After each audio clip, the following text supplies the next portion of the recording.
Hi all, this is last Wednesday evening. വൈകുന്നേരം പിരിവിന് പോകാനായിട്ട് ഞാൻ ഈ ഒരു ഡ്രസ്സാണ് ഇടുന്നത്. അത് ടാഗ് ചെയ്യണം എന്നുള്ളതുകൊണ്ടാണ് ഞാൻ ഈ ഒരു ബിറ്റ് വീണ്ടും കാണിക്കുന്നത്. ഇതിൻ്റെയൊക്കെ പ്രിന്റ് പോകാതിരിക്കാൻ ഷാമ്പൂല് വാഷ് ചെയ്താൽ മതി എന്ന് ഞാൻ അന്ന് പറഞ്ഞിരുന്നു. അതൊരു മൈൽഡ് ഷാമ്പൂ ആണെങ്കിൽ അത്രയും നല്ലത്. ഈ ദീദി പോലത്തെയൊക്കെ ഷാമ്പൂ ഇല്ലേ അത്.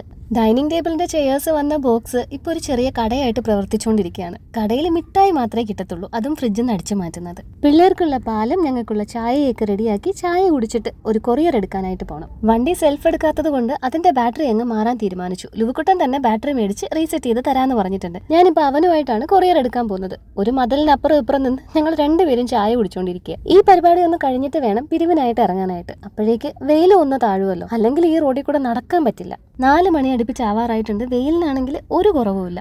ഞങ്ങൾ പോയിട്ട് തിരിച്ചു വരുന്ന വഴി ചായക്കുള്ള കടിയൊക്കെ മേടിച്ചു. അവന് ജിലേബിയാണ് ഇഷ്ടം. എന്റെ വണ്ടിക്ക് മാത്രമല്ല, കുക്കു സാറിന്റെ ആ ഒരു ജെറ്റിനും എന്തോ പ്രശ്നം പറ്റിയിട്ടുണ്ട്. പിന്നെ ഞങ്ങൾ ഞങ്ങളുടെ പിരിവ് അങ്ങോട്ട് തുടങ്ങി. ഈ ഒരു പാലത്തിന് കുതിരപ്പാലം എന്നാണ് കേട്ടോ പറയുന്നത്. കാഴ്ചയ്ക്ക് അങ്ങനെ ഇരിക്കുന്നത് കൊണ്ടാണോ എന്ന് അറിയത്തില്ല.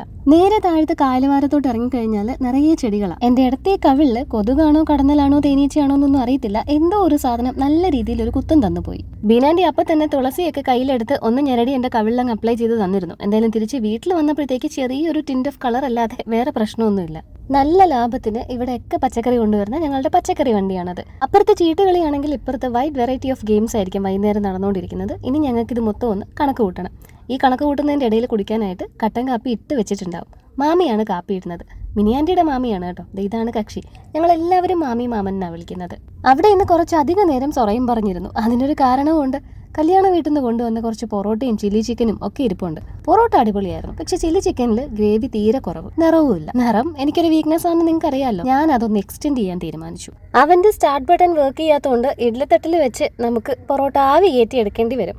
അവനിലാണെങ്കിൽ കുറച്ച് വെള്ളം തെളിച്ച് അങ്ങോട്ട് നിരത്തി വെച്ച് കഴിഞ്ഞാൽ പെട്ടെന്ന് ആയേനെ.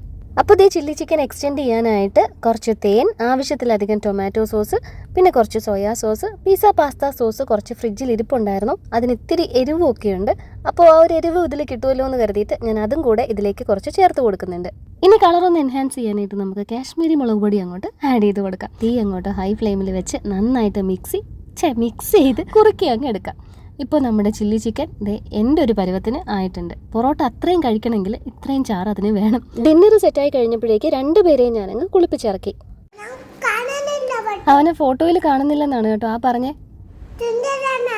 കുറച്ചു നാൾ മുന്നേ വരെ സുന്ദരനായോ എന്ന് ചോദിച്ചുകൊണ്ടായിരുന്നു വരുന്നത്. ഇപ്പം അവനായിട്ട് തന്നെ അങ്ങ് പ്രഖ്യാപിക്കും സുന്ദരനായി എന്ന്. ഞങ്ങൾ എല്ലാവരും കൂടെ എന്നിട്ടിരുന്ന് ഡിന്നർ കഴിച്ചു. ആവി കയറ്റിയതുകൊണ്ട് പൊറോട്ട നല്ല സോഫ്റ്റ് ആയിരുന്നു. സപ്പോർട്ട് ചെയ്യുന്ന എല്ലാവർക്കും ഒരുപാട് നന്ദിയുണ്ട്. നമുക്കിനി മറ്റൊരു വീഡിയോയിൽ കാണാം. Thank you so much for watching.